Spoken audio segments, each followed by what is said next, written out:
va peut-être tâcher de brosser le pourquoi du comment sur le long terme historique. Le long terme historique, c'est qu'il y a en Europe un Est et un Ouest. Il y a deux Europes. Et ces deux Europes, elles naissent à peu près au moment où l'Empire romain étant disloqué, il y a deux forces différentes qui naissent. Les Carolingiens autour de Charlemagne, c'est ce qui va nous mener à Aix-la-Chapelle et à Bruxelles, et les Byzantins autour de Constantinople, dont le chemin va aller vers Moscou. Et ce sont deux univers qui, à cause des invasions barbares, sont devenus des univers étrangers l'un à l'autre, linguistiquement, culturellement, politiquement, puisqu'il y a une rivalité pour qui est l'héritier de l'Empire romain, mais aussi religieusement, parce que on va voir que deux christianismes vont sortir de là. Le christianisme, on va dire, orthodoxe, le christianisme d'un côté, le christianisme catholique de l'autre. Et ces deux mondes qui sont assez étrangers, eh bien, ils vont se confronter autour d'une question vitale à partir du IXe siècle, qui est la conversion des Slaves, ces peuples qui viennent de très loin, mais qui ont débordé, qui ont envahi l'Europe de l'Est, l'Europe centrale, qui descendent jusqu'aux Balkans. Et évidemment, il faut les convertir. Ce sont des non-chrétiens, ce sont des païens. Et les missionnaires carolingiens et les missionnaires byzantins se précipitent. Les missionnaires carolingiens, ils passent par ce qu'est aujourd'hui la Tchécoslovaquie, enfin, Prague. Et les Byzantins, ils passent par la Crimée. Et puis, ils se font face.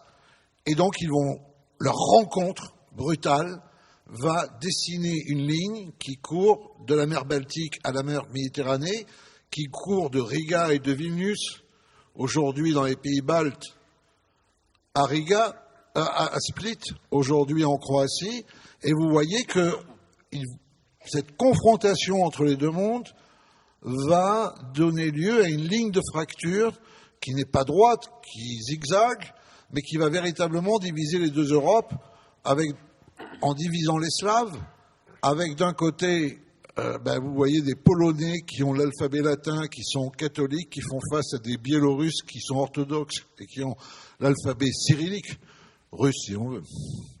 Et puis en bas, vous avez les Serbes qui ont un alphabet cyrillique et qui sont orthodoxes, qui font face aux Croates qui ont un alphabet latin et qui sont catholiques.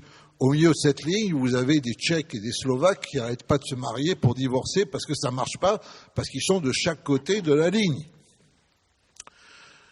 La première guerre, d'après la grande glaciation communiste, d'après le grand gel communiste de l'Europe, c'est la guerre des Balkans en 1991, vous vous en souvenez, Sarajevo après le Kosovo.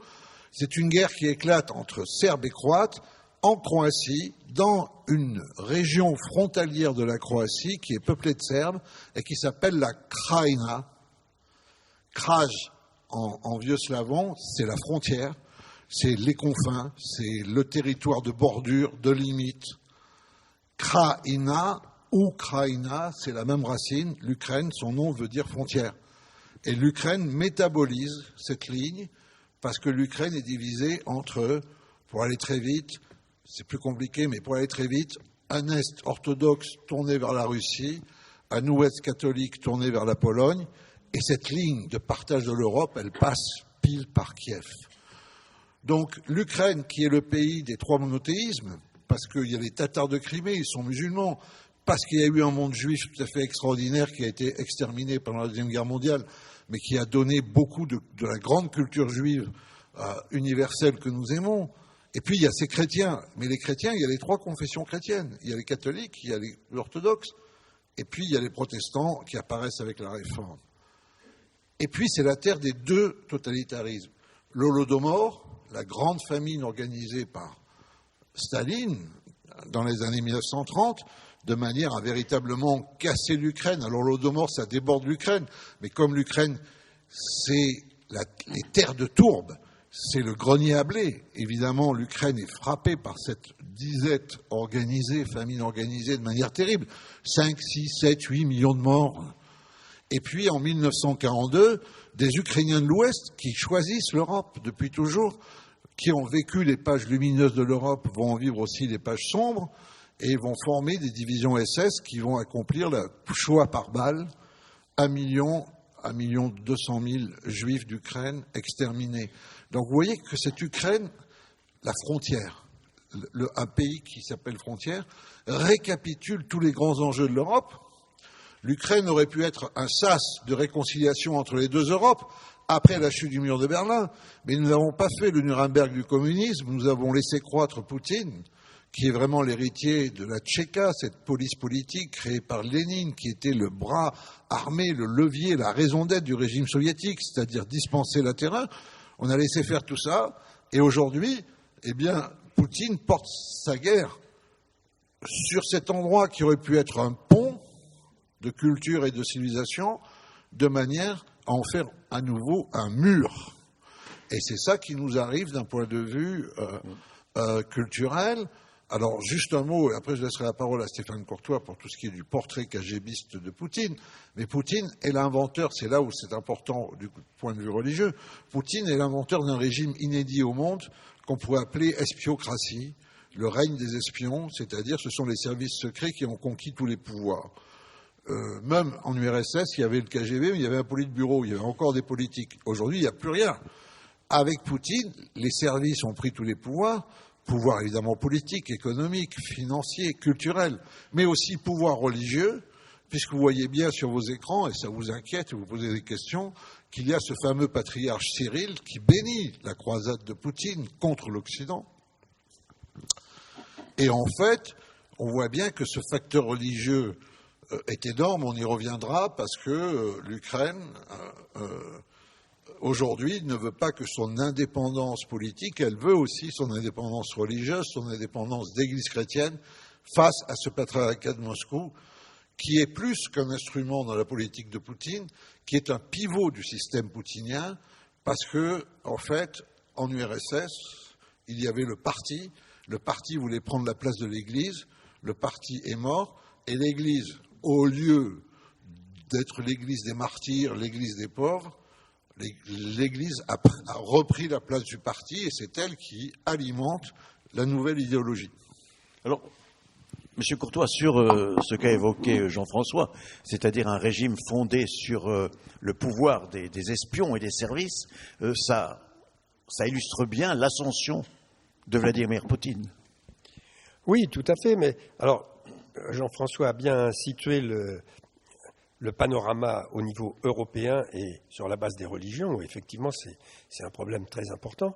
Mais maintenant, je voudrais revenir plus près de notre histoire. Mais en même temps, c'est fascinant, parce que c'est une histoire qui dure depuis 1500 ans quand même. Hein. Ce que nous vivons aujourd'hui, c'est quand même la traînée de 1500 ans de conflits, d'histoire. Et alors, rappelez quand même en deux mots que, effectivement, dans cet espace que Jean-François a défini, de la Baltique jusqu'à la mer Noire et à la Méditerranée, il y a eu, entre le IXe siècle qu'il citait et le début du XIIIe siècle, la première Russie, ce qu'on appelait la Russe, R-U-S, qui correspond exactement à peu près à l'espace allant de la Biélorussie à l'Ukraine d'aujourd'hui, hein, et dans cet espace très important, et qui était une des grandes puissances de l'époque, mais il n'y avait pas à proprement parler d'État. Il y avait des grandes cités, Kiev, Novgorod, etc., qui étaient des cités très riches, parce qu'il y avait un intense commerce entre les Vikings et le sud du continent européen, avec des produits, les fourrures, l'ambre, etc. Je passe les détails.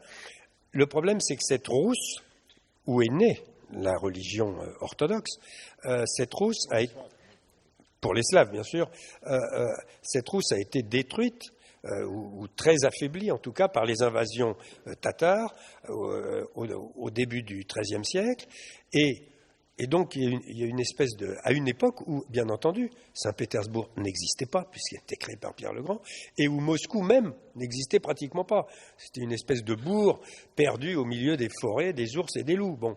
Et justement, l'affaiblissement de la Rousse a permis, plus à l'est, à Moscou, à la principauté de Moscou, de se développer, et surtout, au milieu du XVIe siècle, de voir arriver un monsieur, Ivan IV, hein, qui, pour la première fois, s'est intitulé tsar, César, hein, on revient toujours aux mêmes racines, et surtout, qui, surnommé Ivan le Terrible, pas pour rien, hein, et qui a pris une initiative très importante, fondamentale, dans la principauté de Moscou et dans ce qui allait devenir l'Empire des Tsars, il a instauré le servage.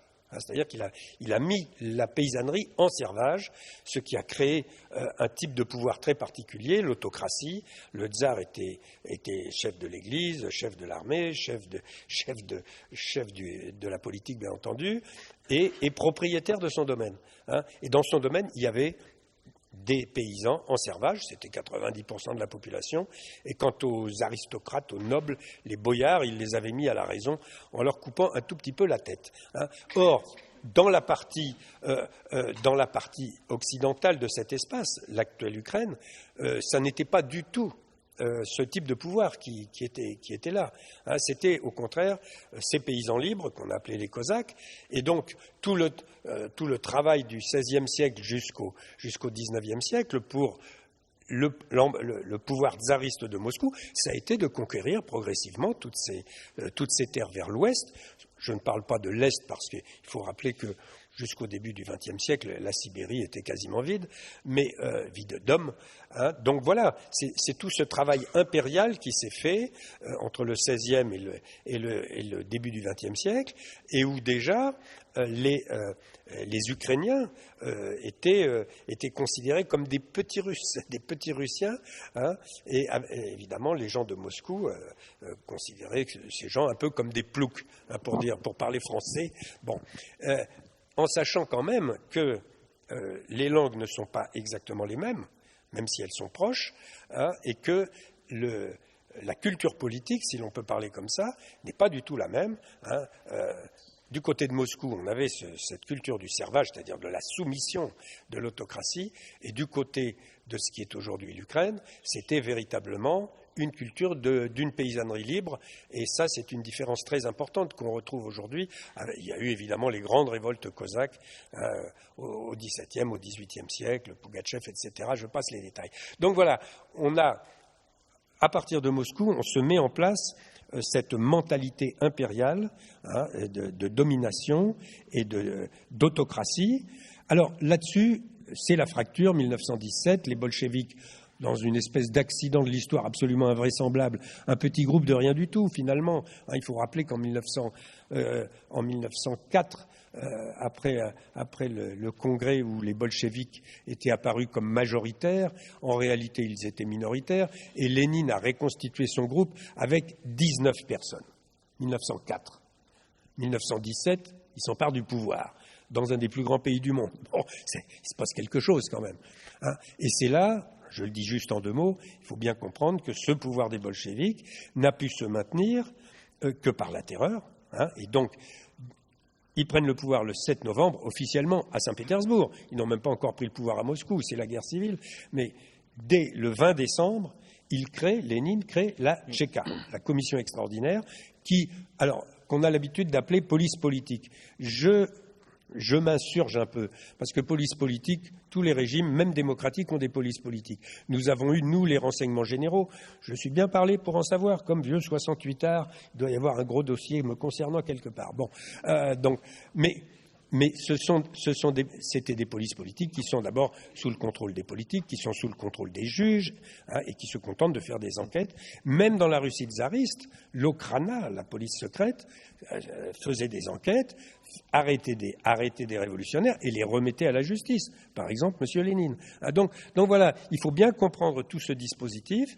Et le problème, c'est que M. Poutine, lui, qui est un homo soviéticus, jusqu'à la chute de l'URSS, jusqu'à ses 40 ans, il a vécu comme soviétique, adhérant totalement au système, et surtout, il a vécu comme membre du KGB. Et le KGB, donc, c'est justement cet organe, c'est l'héritier de la Tchéka, c'est l'organe de la terreur. Et ça, même si cette terreur, sous Brejnev et ensuite sous Gorbatchev, était très atténuée par rapport à l'époque de Staline, il n'empêche que ces gens-là avaient une certaine culture de l'impunité. Les gens du KGB fonctionnaient en toute impunité, ils faisaient ce qu'ils voulaient, y compris parce qu'après la mort de Brejnev en 1979, le nouveau secrétaire général du parti soviétique était M. Andropov, le chef du KGB. Donc vous imaginez que si leur chef devient, y compris le chef du parti de toute l'URSS et de toutes les démocraties populaires qui sont soumises à ce système, les gens du KGB, on est quand même les meilleurs et c'est nous qui allons commander. Et évidemment, si on ne comprend pas que M. Poutine a été totalement élevé dans cette culture-là, eh bien, il y a beaucoup de choses qui nous échappent parce que, Jean-François l'a dit, il y a eu, malheureusement, il n'y a pas eu de Nuremberg du communisme. Le Parti communiste, quand l'URSS a explosé en 91, le Parti communiste a été interdit par la suite, mais le KGB, une toute petite organisation de 700 000 personnes quand même, 700 000 salariés, il ne lui est rien arrivé. Ils n'ont pas été dissous, le KGB n'a pas été dissous. Il a été restructuré en FSB, etc., avec effectivement les espions, puis aussi on ne va pas rentrer dans tous les détails, vous les trouverez dans le livre. Mais donc voilà, bien comprendre que cet homme, qui est un tout petit lieutenant-colonel, est propulsé sur le devant de la scène à un moment donné. On pourra se poser la question pourquoi lui. On va y revenir. Mais donc déjà, voilà, toute cette question de la culture politique et de la culture policière et autoritaire du KGB est très importante à comprendre. Alors Jean-François, je voudrais juste rajouter le fait que c'est quand même un peu plus...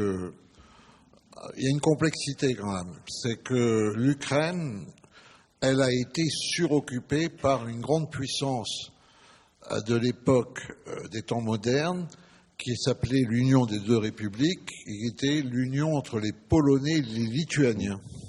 Oui. Alors ça, c'est... Voilà. Donc les Cosaques, ils ne se rebellent pas contre l'Empire russe. Ils se rebellent contre les Polonais et les Lituaniens c'est la thématique de Taras Bulba. Voilà, parce que les Polonais et les Lituaniens veulent leur imposer le catholicisme. C'est ça qu'il faut bien comprendre, parce qu'en 1453... Alors, c'est ce que Poutine instrumentalise aujourd'hui. Je ne suis pas en train de dire que cette histoire ancienne justifierait en quoi que ce soit les actions de Poutine. Mais il faut bien voir ce sur quoi il agit, sur quelle mémoire il agit. La première mémoire sur laquelle il agit, c'est que tout le monde orthodoxe, après la chute de Constantinople, aujourd'hui Istanbul, aux mains des Turcs en 1453, le monde orthodoxe passe sous les Turcs ottomans. Il n'y a que cette petite principauté de Moscovie qui est le seul État et le seul peuple orthodoxe libre. C'est à ce moment-là que les polono-lituaniens et les chevaliers teutoniques décident d'éradiquer cette réalité. Donc il y a déjà un premier problème, c'est que dans la mentalité russe, désigner l'Occident qui veut éradiquer la Russie, c'est pas son fondement historique, c'est une manipulation de l'histoire. Mais ce que je veux dire, c'est que c'est pas son fondement historique. Ce qu'il y a de diabolique chez Poutine, c'est la manière dont il instrumentalise l'histoire. Et au lieu d'aller vers de la réconciliation, attise les antagonismes. Le deuxième point, c'est que Rome, voyant que c'est plus possible de faire l'union des églises avec Constantinople, puisque Constantinople, c'est maintenant aux mains des Turcs, décide de provoquer des unions au sein du monde orthodoxe. C'est-à-dire ce qu'on appelle péjorativement des uniates. C'est-à-dire, on dit à ces populations orthodoxes, vous gardez votre rite oriental, mais vous faites allégeance au pape. C'est vécu par le monde orthodoxe qui est à ce moment-là en captivité sous les Turcs, comme une agression, comme une prédation. Donc on va en trouver en Orient des gréco-catholiques, ça s'appelle les Melkites par exemple, enfin, etc. Les Chaldéens d'Irak, ce sont des Assyriens qui sont passés à Rome. Et évidemment, il y a des Ukrainiens, ceux de l'Ouest, les Galiciens, qui passent à Rome et qui se donnent pour mission d'éradiquer l'orthodoxie en Ukraine. C'est ce qui explique les révoltes cosaques. Les Cosaques étant, voulant préserver l'orthodoxie, vont se tourner vers l'empire russe tsariste, et c'est toujours dans cette permanence. Ce que je veux dire, c'est que regarder l'histoire, ça nous permet de mieux comprendre certaines choses, n'est-ce pas ? De mieux comprendre évidemment comment Poutine instrumentalise le fait religieux pour maximaliser le conflit, parce que dès que vous mettez de la religion dans un conflit, vous êtes sûr d'arriver au comble du fanatisme très vite. Mais aussi, ça nous permet de comprendre pourquoi la Pologne et la Lituanie sont aujourd'hui à la pointe du combat contre la Russie en disant non seulement il faut restaurer la souveraineté de l'Ukraine, mais il faut nous débarrasser de cette Russie, ce qui n'est pas forcément la position de Berlin et de Paris. Ou alors ça nous explique aussi pourquoi le régime polonais actuel, qui n'a jamais accepté un seul réfugié, qui a toujours refusé d'accepter un seul réfugié de Syrie, un seul réfugié, etc. Un seul réfugié, je dis bien, toujours refusé d'accepter un quelconque réfugié, a ouvert ses portes à 3 millions d'Ukrainiens, parce qu'il n'ouvrait pas ses portes à 3 millions de réfugiés. Il ouvrait ses portes à 3 millions de ces gens. Puisque le problème de l'Ukraine, c'est qu'elle a été véritablement crucifiée, écartelée par les empires, et qu'il n'y a pas eu que l'empire russe. Si on ne comprend pas ça, on ne comprend pas. Voilà. Cela dit, ces uniates, ces gréco-catholiques de Galicie, qui avaient le vent en poupe au XVIIe siècle, parce que la Russie n'était pas encore forte et que la Pologne-Lituanie était très très forte à l'époque. Bon, ils ont été un peu persécuteurs au XVIIe siècle. Ils ont même menacé Moscou. Hein. Mais ils ont été persécutés terriblement après 1945. Vous êtes à l'est de l'Europe dans un autre Orient. Et comme en Orient, c'est pas des westerns simples, dans lesquels il y a clairement les méchants et les gentils, dans lesquels il y a clairement les bourreaux et les victimes. Les victimes d'aujourd'hui peuvent être les bourreaux d'hier et les bourreaux d'après-demain. L'histoire est circulaire. Et autour de cette ligne, donc, les mémoires sont blessées, parce que ces communautés n'ont pas cessé de valser. Elles passaient d'un empire à l'autre. Les deux lignées d'empires, côté carolingien, c'est assez simple. C'est le Saint-Empire romain germanique, l'Empire austro-hongrois, l'Empire prussien.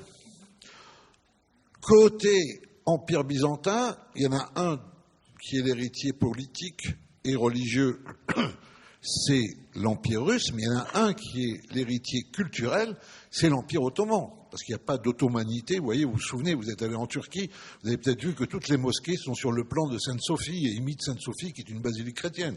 Donc culturellement, l'Empire ottoman est une métamorphose de Byzance. Ces empires, ils sont venus en Ukraine s'affronter. Mais chaque fois qu'il y en avait un qui gagnait, vous étiez de telle langue, vous étiez supposé d'être de telle ethnie, de telle langue et de telle confession religieuse, il vous fallait changer dans la nuit pour rechanger 30 ans plus tard.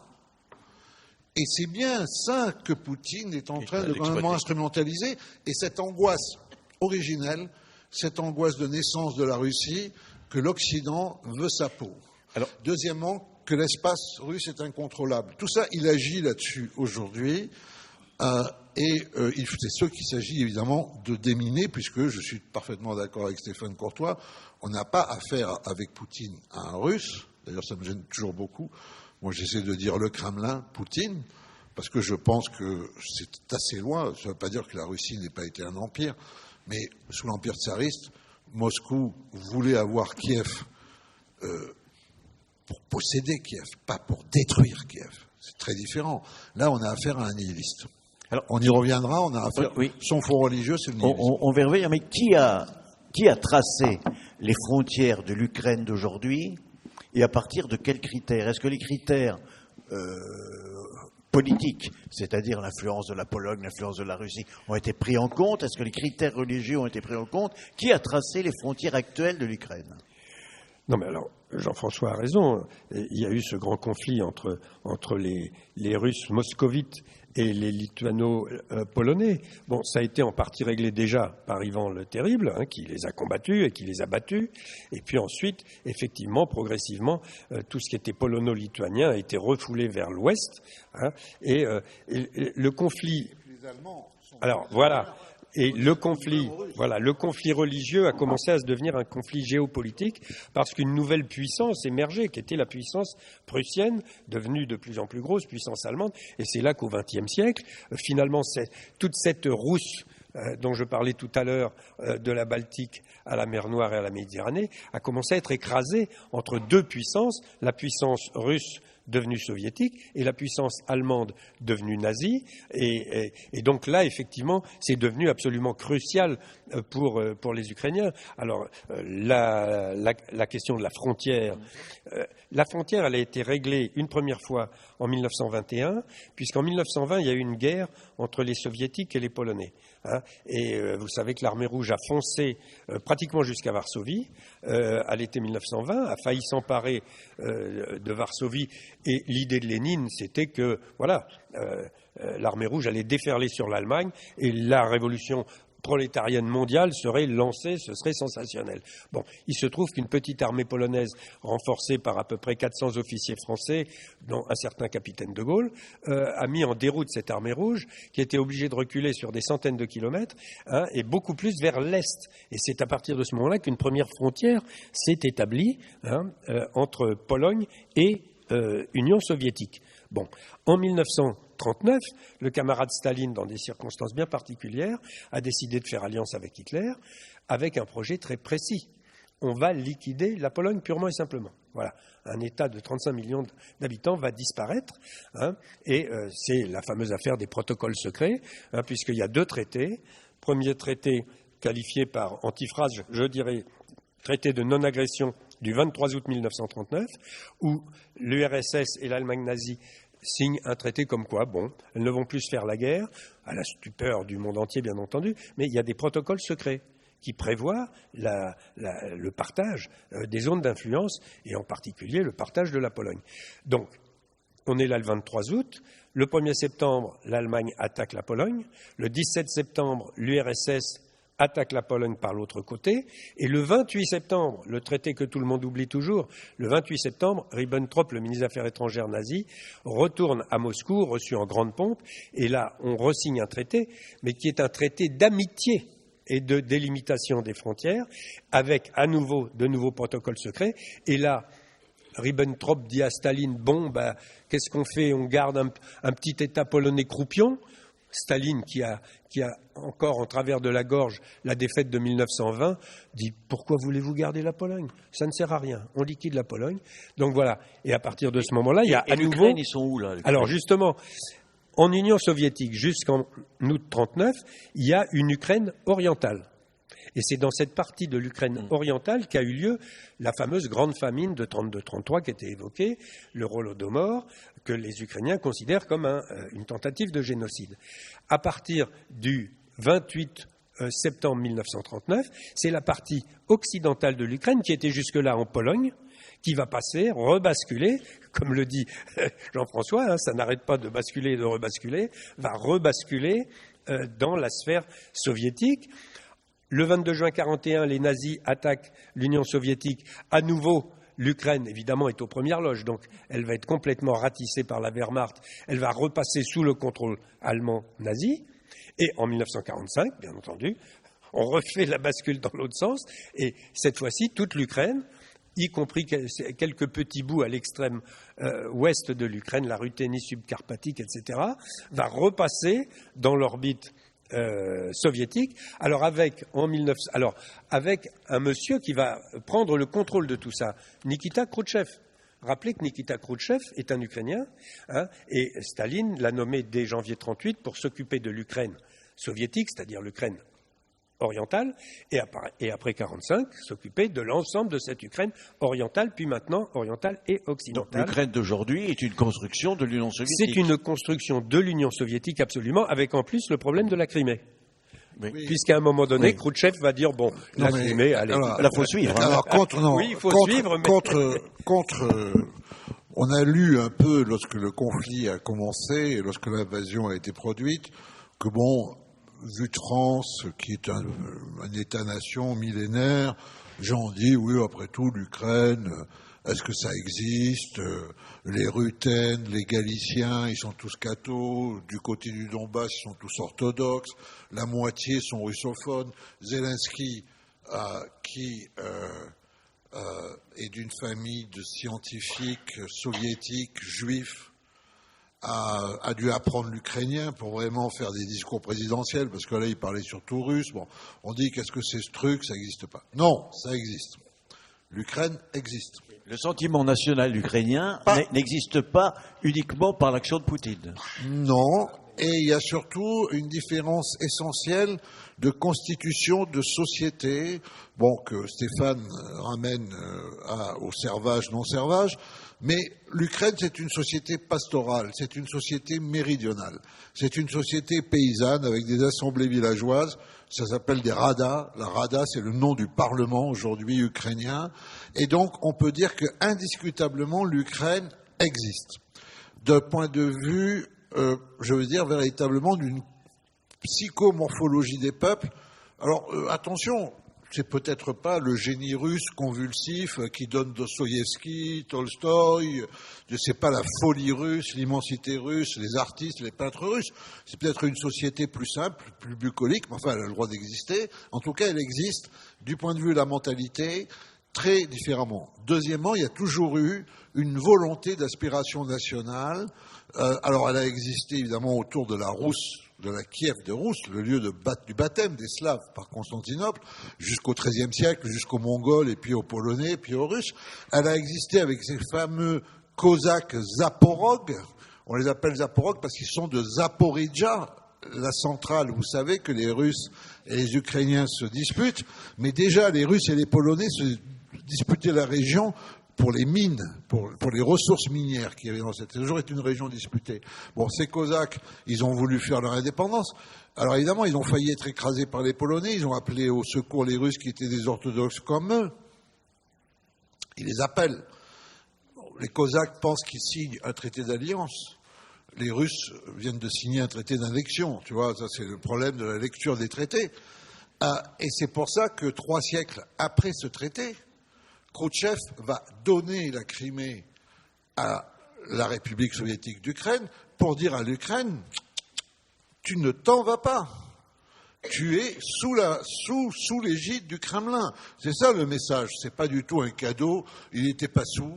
Il faisait pas n'importe quoi. L'Ukraine n'est pas un cadeau de Khrouchtchev.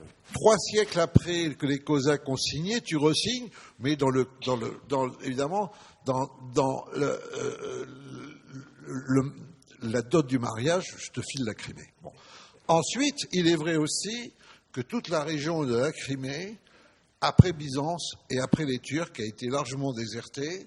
Et il est vrai aussi, c'est ce que reprend Poutine, là encore, instrumentalisation de l'histoire, que Catherine II, c'est elle qui a fait ces villes qui s'appellent Kharkiv, Kharkov, Mariupol, Odessa. Ce sont des créations russes du XVIIIe siècle qui n'existaient pas avant. D'ailleurs, son amant par excellence, elle en eut beaucoup, mais il y en a un qu'elle préférait, c'est Potemkin. Il est mort à Kharkiv qu'il avait fondé. Donc, c'est vrai aussi, ça ne donne pas des droits sur l'histoire, ça ne donne pas le droit de massacrer les femmes, les enfants, de les jeter sur les routes et de faire une guerre insensée. Mais il est vrai que, oui, mais en même temps, aujourd'hui, ces territoires sont des territoires ukrainiens, c'est comme ça. Alors oui, il y a une construction nationale qui s'accélère en Ukraine à cause de Poutine, mais elle était là. En 1991, le oui, il y a un référendum, le oui à l'indépendance, c'est 92-93%. Pourtant, il y a des orthodoxes, il y a des catholiques, il y a des gréco-catholiques, il y a des types de l'Ouest qui parlent plutôt polonais, il y a des types de l'Est qui ne parlent que russe. Non, ils se sentent ensemble. Donc ça, c'est indéniable. Et puis, il y a une histoire ecclésiastique. Le patriarcat de Moscou, c'est une usurpation sur le baptême de Kiev, sur le baptême initial de Kiev, et c'est une construction idéologique qui aujourd'hui, là encore, sert à Poutine. Donc non, l'Ukraine existe indéniablement, et tout le problème de Poutine, c'est qu'il ne conçoit pas qu'elle puisse exister sans la Russie. Donc si elle ne peut pas exister sans la Russie, si elle veut exister sans la Russie, elle ne doit pas exister du tout. Et c'est là où on voit le mécanisme totalitaire à l'œuvre, que dépiste superbement Stéphane, mais c'est là où on voit le truc. C'est avec moi ou sans moi. C'est tu m'aimes ou tu meurs. Voyez. Et bon, juste pour conclure là-dessus, d'un point à part, quand on regarde, c'est quoi le cerveau reptilien de Poutine? Alors, il y a des tas de gens qui veulent se mettre dans la tête de Poutine. D'abord, moi, je n'en ai pas envie, pour dire la vérité. Je trouve pas ça, etc. Est-ce qu'il est fou? Bien sûr qu'il n'est pas fou. Ou alors, au sens où Chesterton dit qu'un fou est celui qui a tout perdu sauf la raison. Il est dans sa logique. Il n'est pas fou, il est dans sa logique. Sa logique est maléfique. C'est pour ça que nous pensons qu'elle est irrationnelle. Mais non, il est dans sa logique. Alors c'est quoi sa logique? Vous savez, il y a une très vieille religion qui a reparu plusieurs fois, qui s'appelle le manichéisme. Le manichéisme, c'est l'opposition radicale du bien et du mal, de la lumière et des ténèbres. C'est un combat entre les deux frontales.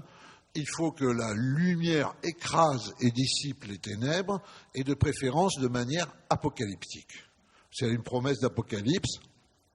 Et cette division manichéenne, où savoir qu'il y a le bien et le mal, que l'autre c'est forcément le mal, et comme c'est le mal, il n'est pas récupérable, il faut l'éliminer, c'est ça le manichéisme. Parce que le mal c'est le mal, on ne pourra jamais rien faire pour lui.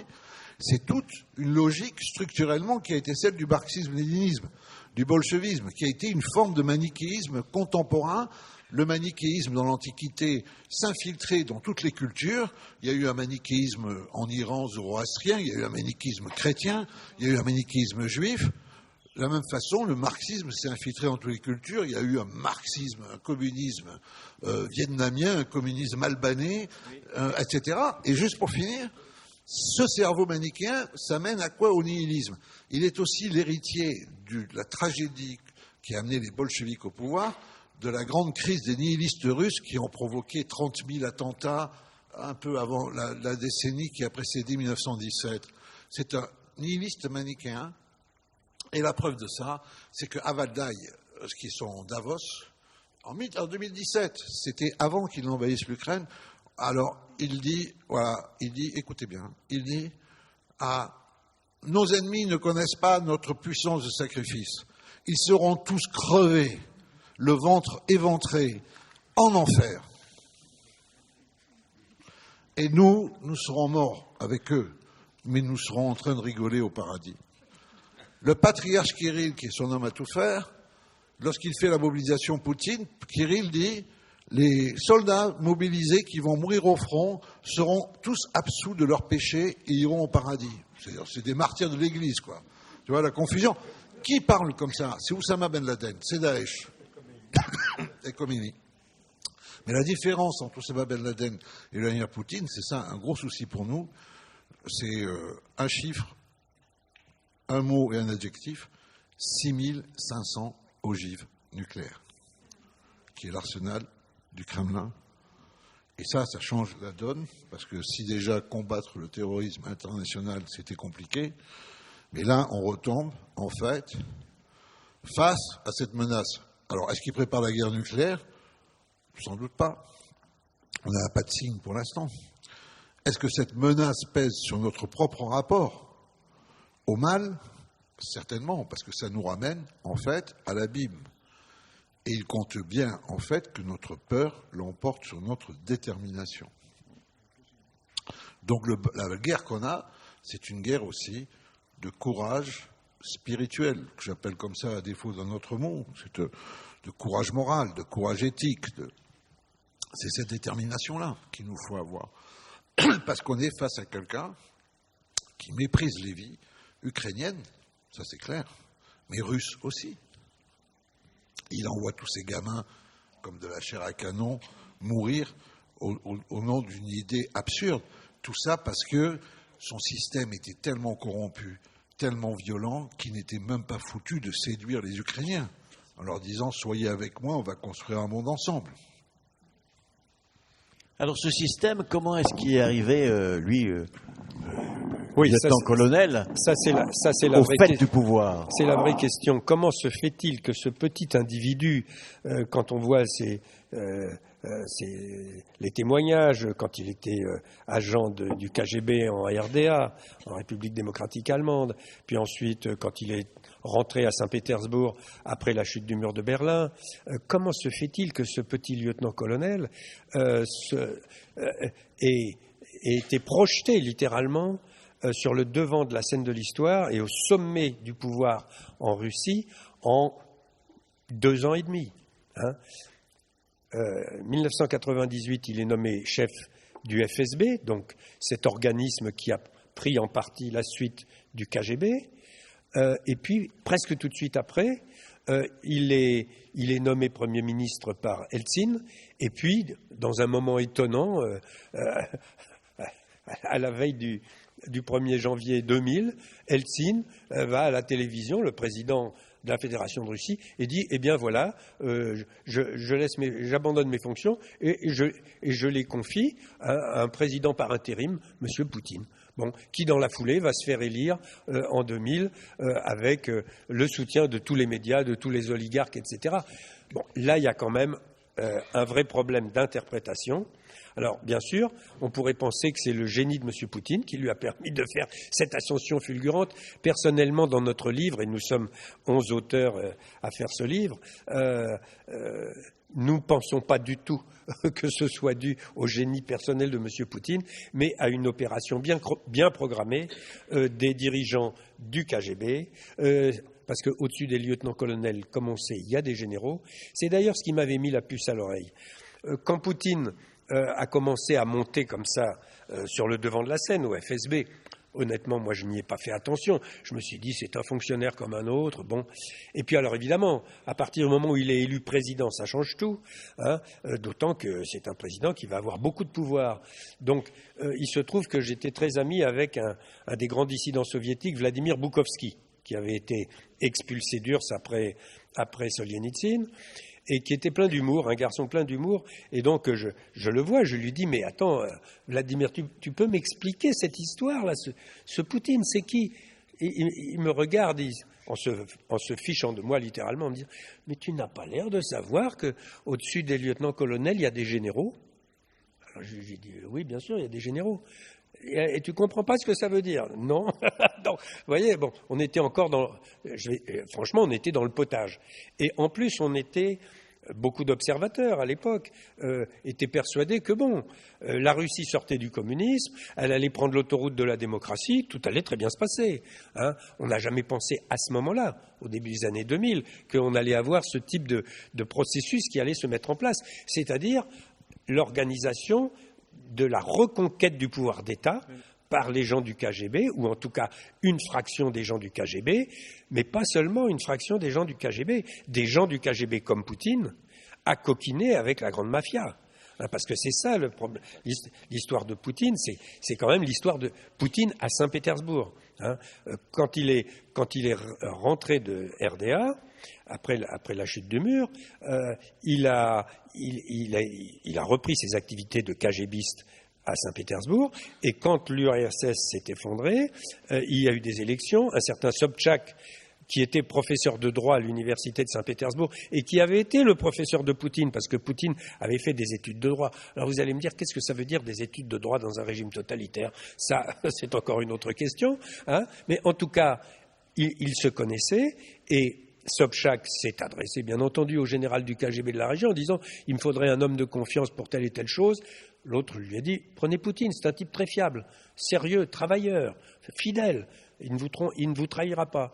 Ce qui s'est passé, ce petit fonctionnaire est arrivé à la mairie de Saint-Pétersbourg, sauf que ce qu'on oublie, c'est que Saint-Pétersbourg, à ce moment-là, c'était le grand port sur la Baltique par où s'opérait une grande partie des opérations d'import-export de l'URSS devenue Russie, Fédération de Russie, et que ce port était tenu par une gigantesque mafia. Et une mafia russe, c'est pas les loupards français, hein, c'est tout à fait autre chose. C'est ultra violent.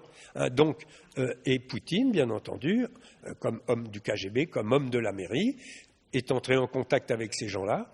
Et à partir de ce moment-là, il y a eu une espèce de mariage extraordinairement dangereux entre l'appareil KGB et l'appareil de la mafia, qui sont des gens qui fonctionnent de la même manière. C'est-à-dire que le principe de base de ces appareils, c'est la fidélité, c'est la discipline. Si tu n'es pas fidèle et si tu n'es pas discipliné, quick. Bon, c'est simple. Voilà. Bon, donc voilà. Et à partir de ce moment-là, Poutine a pris beaucoup d'importance. Simplement, en 1996, Sobchak perd les élections.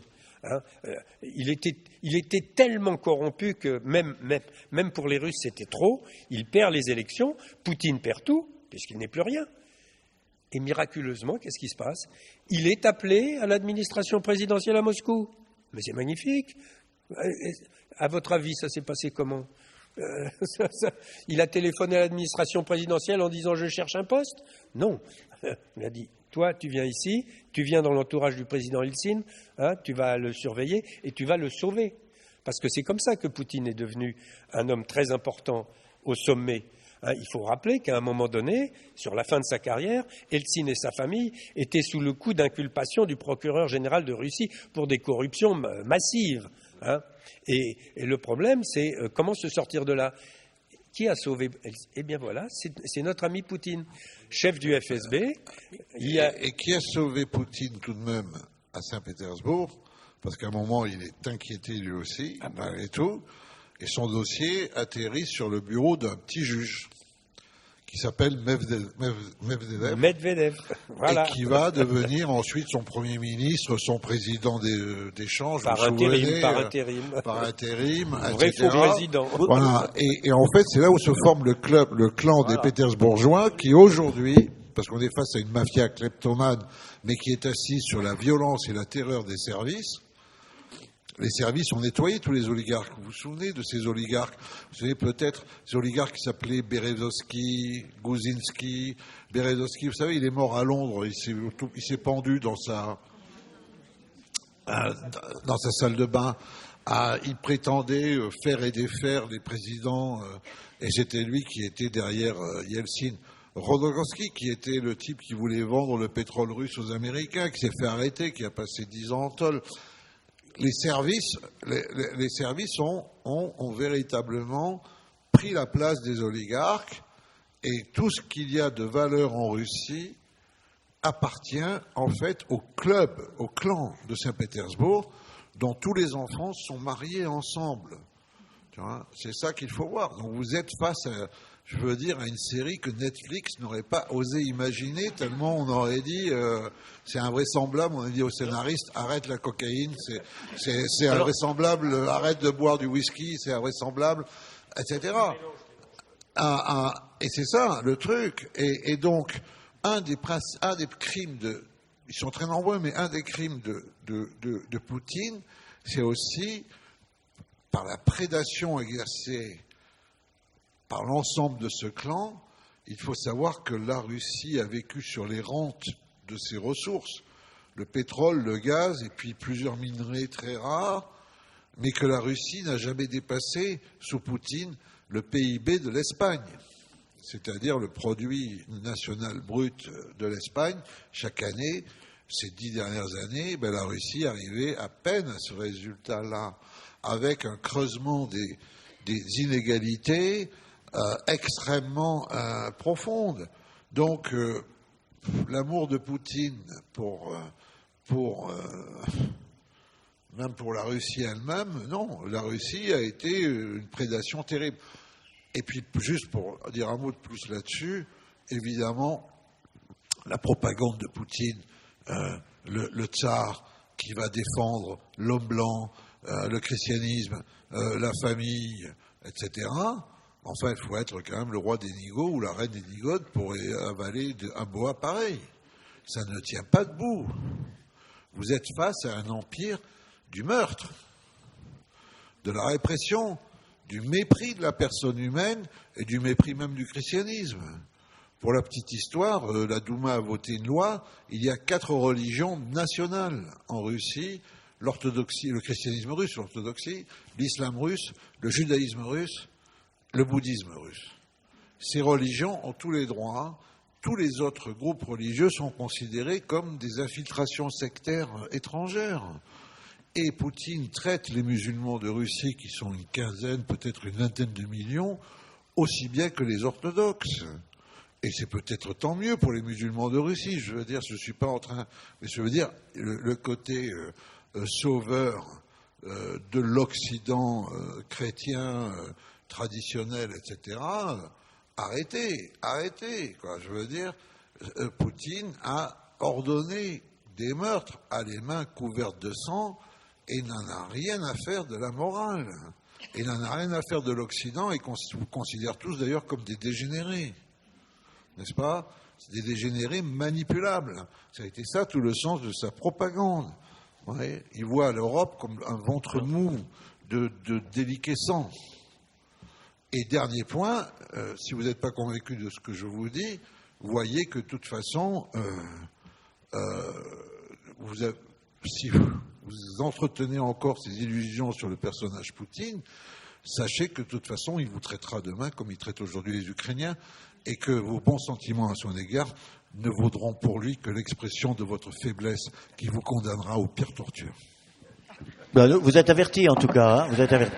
Alors simplement, comme vous êtes d'accord un peu sur tout sur la présentation de Poutine, pour ne pas rester dans un autre manichéisme, oui. Je vais vous poser 2 ou 3 questions qu'aurait pu vous poser quelqu'un qui ne serait pas tout à fait d'accord avec vous. Vous avez parlé de l'autoroute vers la démocratie et le progrès de la Russie et la chute du mur de Berlin. Ça ne s'est pas produit comme ça. Alors, il y a quand même eu peut-être des responsabilités de la part du capitalisme international vis-à-vis de la Russie. Alors, qui s'est senti humilié et dépossédé. Alors, c'est toute la question de l'humiliation, vous savez, on entend ça tout le temps. Je me sens humilié. Je croise un type dans la rue, je le regarde, il me fout une baffe et il me dit ton regard m'a humilié. Bon, c'est un vieux truc. Bon, toujours prendre la position de la victime. Nous avons été humiliés. Alors là, je crois qu'il faut être très clair. L'humiliation, elle est le fait de l'URSS elle-même. Je veux dire, quand l'URSS s'est effondrée en 1991, il n'y avait pas de guerre. Il y avait cette guerre froide, mais qui était en phase finale. Simplement, je vais être un peu grossier, mais la Russie s'est chiée sur elle-même après 74 ans de communisme. Il fallait aller à Moscou, quand j'y suis allé en 92 pour la première fois, pour voir l'état du pays.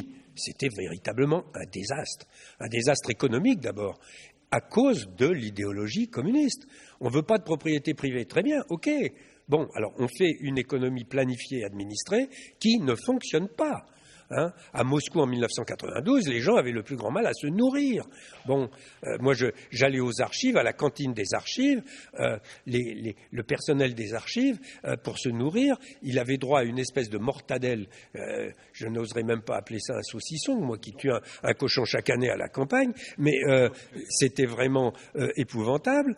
Et la personne qui découpait la rondelle de saucisson la pesait. Vous payez ce qui était pesé, le nombre de grammes. Moi, j'achetais ça, j'avais des dollars, mais je voyais les collègues russes qui, eux, étaient à la cantine avec une petite tasse de thé, c'est-à-dire de l'eau chaude, et puis un petit sucre qui se mettait là, et puis, ils n'avaient rien à bouffer. J'ai quand même, avec 2 ou 3 collègues français, on avait un peu d'argent à cause de... On était en mission, on allait voir le directeur, Cyril Anderson, un historien remarquable, on dit, écoutez, il faut faire quelque chose, on vous donne $500 et mettez quelque chose dans la cantine, parce que nous, on a honte d'aller à la cantine avec des collègues qui n'ont rien à manger. Enfin, c'était complètement ahurissant. Donc voilà, et ça, c'est quand même la base. Si vous voulez aller vers la démocratie, il faut quand même une certaine prospérité. Il faut qu'il y ait un espoir. Le problème, c'est que très rapidement, on a vu que cet espoir basculait complètement. Moi, j'étais à Moscou, 92, 93, 94. 92, les avenues de Moscou étaient quasiment vides, pas de voitures, rien, etc. 94, des embouteillages gigantesques, des limousines partout, des types en police, des oligarques incroyables qui s'emparaient de toutes les richesses, ça vient d'être dit. Il y a eu une prédation extraordinaire. Quand on sait à quel point la Russie est riche de gaz, de pétrole, de charbon, de fer, de tout ce qu'il faut pour faire une immense industrie, un immense pays, etc. Tout cet argent, il est parti où ? Il n'est pas parti dans la production, il est parti dans les poches de ces messieurs-dames. Et puis, ce qui est plus grave, c'est que, bien sûr, il y a notre faiblesse à nous occidentaux, notre naïveté, etc., mais il y a surtout la corruption. Parce que c'est cette mafia qui s'est emparée du pouvoir, elle a commencé à corrompre, elle a corrompu bien entendu en Russie, elle a écrasé les petits noyaux de démocrates qu'il y avait, par exemple l'association mémoriale, des historiens qui voulaient faire cette histoire de la terreur, etc. Et puis il y a la corruption vers l'extérieur. Quand vous vous souvenez, et il faut parler aussi franchement là, comme dit l'autre, M. Poutine et sa bande ont très bien compris que le gaz pouvait être un moyen d'action extraordinaire par rapport aux Occidentaux et aux Européens en particulier, en passant par les Allemands. Ils ont vendu du gaz pas cher aux Allemands, en voyant très bien qu'à terme, ce serait un moyen de chantage extraordinaire et qu'il suffirait de couper le gaz pour que les Allemands disent « aïe, aïe, aïe ». Mais pour faire ça, il a fallu corrompre. Qui a signé l'accord du gazoduc Nord Stream 1 qui privait les Ukrainiens des droits de passage du gaz, etc. Monsieur Schröder, le chancelier Schröder. Et à peine avait-il fait ça, qu'est-il arrivé? Il a été propulsé au conseil d'administration de Gazprom, Gazprom, c'est la force de frappe de Poutine, personnellement, il contrôle tout, pour la modique somme de, très peu, 1 million d'euros par an, une misère. Pour Poutine, une misère. Pour un homme politique occidental, quelque chose qui est quand même considérable. Et ça dure depuis 20 ans, ça ne choque personne. Alors maintenant les Allemands se réveillent. Le président Scholz a dit, quelques jours... Le chancelier, pardon. Quelques jours après l'attaque de M. Poutine, Scholz dit une phrase très courte. Notre politique vis-à-vis de la Russie, depuis 20 ans, est un fiasco total. Fermez le banc. Non mais d'accord, c'est gentil. Simplement, fiasco total qui nous met tous dans le potage. Donc là, il y a quand même des problèmes. Ce problème de corruption, il est, je crois, très important. Vous avez peut-être vu, il y a un mois à peu près, un documentaire très intéressant sur Gazprom à la télévision. Je ne sais pas si vous l'avez vu. Il y avait des choses vraiment très intéressantes parce que là, c'était les acteurs eux-mêmes qui étaient interviewés, les acteurs des grandes entreprises allemandes, BASF, etc., toutes les grandes entreprises énergétiques. Ah, mais c'est formidable, on est bien reçus. Et c'est là qu'on voit l'habileté extraordinaire et la formation. Parce que M. Poutine, il a suivi une formation très précise, y compris pour apprendre l'allemand, avec une professeure d'allemand spécifique pour lui. Et il parle parfaitement l'allemand. Alors, qu'est-ce qui s'est passé? Bien, M. Poutine, à partir d'un certain moment, il est allé voir M. Schröder, quand M. Schröder n'était plus chancelier. Et il dit, mon pauvre Gerhard, quand je pense que mon père et ton père se sont battus pendant des années, en 1941, 42, 43, mais c'est fini ça, on va s'embrasser, c'est formidable, on se réconcilie, c'est magnifique.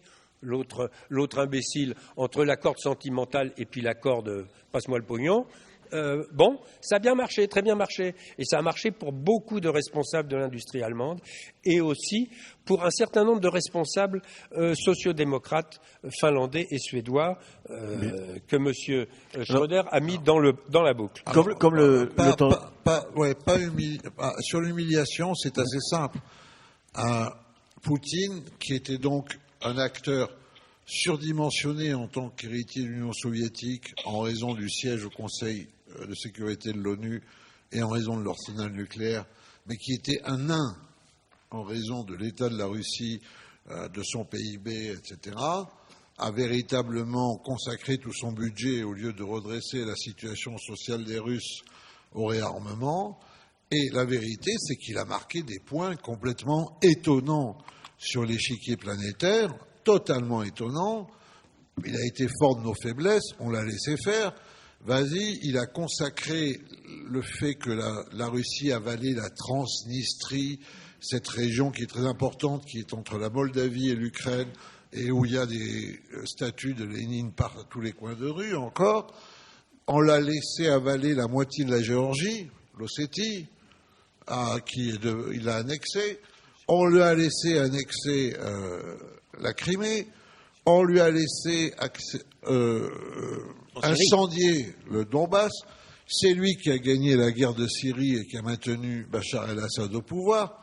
Il est partie prenante des batailles qu'il y a en Libye entre le pouvoir militaire et le pouvoir religieux, pour simplifier les choses. Les Américains lui ont abandonné le Proche-Orient, le Moyen-Orient. Il est le seul qui pouvait parler à la fois aux Israéliens, aux Libanais, aux Égyptiens, aux Saoudiens, aux Iraniens. Il s'est mis en tête de nous foutre dehors d'Afrique occidentale, d'Afrique de l'Ouest. Il y réussit plutôt bien. Le Mali, le Burkina Faso. Enfin, il marquait des points incroyables en raison, encore une fois, de nos faiblesses et du fait aussi que l'Amérique, à un moment, préférait le voir comme une sorte de gendarme régional, au moins au Moyen-Orient, etc. L'Amérique se précipitant vers le Pacifique pour affronter le nouveau rival chinois. Donc la vérité, c'est que, voilà, le jour où il envahit l'Ukraine, il renverse l'échiquier. On ne peut plus tolérer ça. C'est-à-dire que jusque-là, il a poussé toutes ses chances. Des humiliés comme lui, on va dire, il n'y en a pas beaucoup quand même au musée de l'humiliation, tu vois. Il n'y a pas sa photo dans le dictionnaire à humiliation. Hein. Ça, c'est un premier point. Le deuxième point, c'est que non, ce n'est pas vrai, ou plutôt oui, c'est vrai.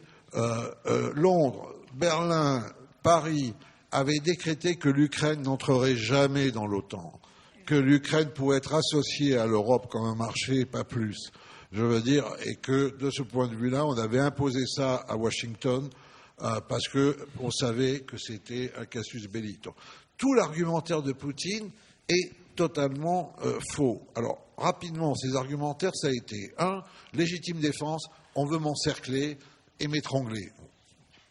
Je ne sais pas où il est allé chercher ça.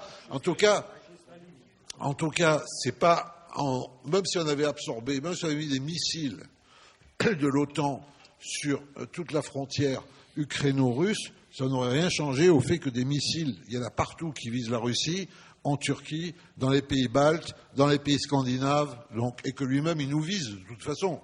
Donc ce n'était pas un déséquilibre des forces. Ensuite, deuxièmement, raison humanitaire, je dois aller sauver les populations russophones et orthodoxes du Donbass, de l'Est de l'Ukraine, qui sont sujettes à un génocide de la part des nazis LGBT drogués qui règnent à Kiev. Bon, c'était vraiment pas le cas. Et ces populations du Donbass, comme elles ont subi les agents de Poutine et les milices de Poutine depuis 2014, elles ne veulent plus de ce règne de l'arbitraire et elles préféraient embrayer le chemin de Kiev vers l'Europe. Ensuite, il a dit non, c'est la réédition de la grande guerre patriotique, tu vois. On va dénazifier l'Ukraine. Puis comme ça ne suffisait pas, il a dit on va désukrainiser l'Ukraine. Puis comme ça ne suffisait pas, il dit je mène une guerre contre l'Occident, menteur, corrupteur, etc. Alors c'est vrai que l'Amérique n'a pas été formidable très souvent dans ses motifs de guerre, ne serait-ce que la guerre d'Irak, bien sûr, etc. Et c'est vrai que sa plainte résonne à bas bruit dans l'hémisphère sud. Oui, elle résonne, sa plainte résonne dans l'hémisphère sud. Bien sûr, parce que c'est une véritable question. Mais enfin, très sincèrement, déléguer les problèmes que le camp occidental, les problèmes moraux que le camp occidental les délégués à Poutine pour être notre coach éthique, très sincèrement, je pense que les peuples de l'hémisphère sud ont mieux à trouver, tu vois. Je veux bien qu'on discute de tout ça. Ensuite, bon, soyons sérieux, ceux qui utilisent le plus la rhétorique de Poutine, en dehors de quelques intellectuels formidables, ce sont des potentats, des tyrans. Il vaut mieux pas trop regarder non plus leur situation éthique. Et leur empressement à nous faire la morale d'un coup est un peu surprenante, parce qu'on aimerait qu'ils y pensent un peu plus pour leur propre peuple, plus souvent. Voilà. Mais cela dit, une fois qu'on a dit ça, moi, je voudrais juste conclure là-dessus, parce que j'ai des amis qui connaissent déjà cette blague que j'ai trouvée et qui me fait plaisir. Parce que vous savez qu'en France, on a des complotistes, n'est-ce pas, comme partout. Et puis, on a des complotistes pro-russes, parce que certains même sont parfois payés par le Kremlin, parfois même sans le savoir, enfin, etc. Et donc, peut-être qu'il y en a dans cette salle, et je les salue amicalement, pas payés par la Russie, mais complotistes, et qui se disent, on a quand même des torts, on l'a poussé à bout, on aurait pu éviter tout ça. Après tout, il était plutôt sympa, puis il n'était pas inutile. Il contrebalançait l'Amérique, enfin tout ça. Il tousse, mais il n'a pas encore été empoisonné par un KGB. Au polonium. Alors, juste c'est pour dire, le sujet est le suivant, méditez-le. Si on considère qu'avant l'invasion de l'Ukraine apparaissait un pays, c'est vrai, au sort un peu indécis, et que c'est aujourd'hui une nation solidaire en armes. Si vous jugez qu'avant l'invasion de l'Ukraine par Vladimir Poutine, Volodymyr Zelensky apparaissait pour un acteur devenu un peu accidentellement président et qu'aujourd'hui il apparaît comme Churchill. Si vous jugez qu'avant l'invasion par Vladimir Poutine de l'Ukraine, l'OTAN a été déclarée en coma dépassé et que désormais les pays scandinaves et la Finlande tapent à la porte de l'OTAN. Si vous considérez qu'avant l'invasion de l'Ukraine, l'Europe s'interdisait la guerre, elle était fondée sur le règne de la paix immaculée, qu'aujourd'hui elle est dans un effort de guerre parce qu'elle fournit des armes aux Ukrainiens et que le tabou est élevé. Si vous considérez que l'Allemagne était interdite de réarmer depuis 1945, elle réarme, même si elle réarme américain et nous met un couteau dans le dos pour ce qui est de la défense européenne. Si vous considérez que l'Amérique était dans le Pacifique face à son rival chinois et que l'Amérique est de retour et nous refait un plan Marshall, qu'on se chauffe au pétrole américain, au gaz américain, qu'on est dollarisé en quelque sorte, que l'euro se retrouve dollarisé, quand vous regardez tout ça, si vous êtes censé, vous n'avez qu'une conclusion à apporter, c'est qu'il y a une top de la CIA au Kremlin et que cette top s'appelle Vladimir Poutine.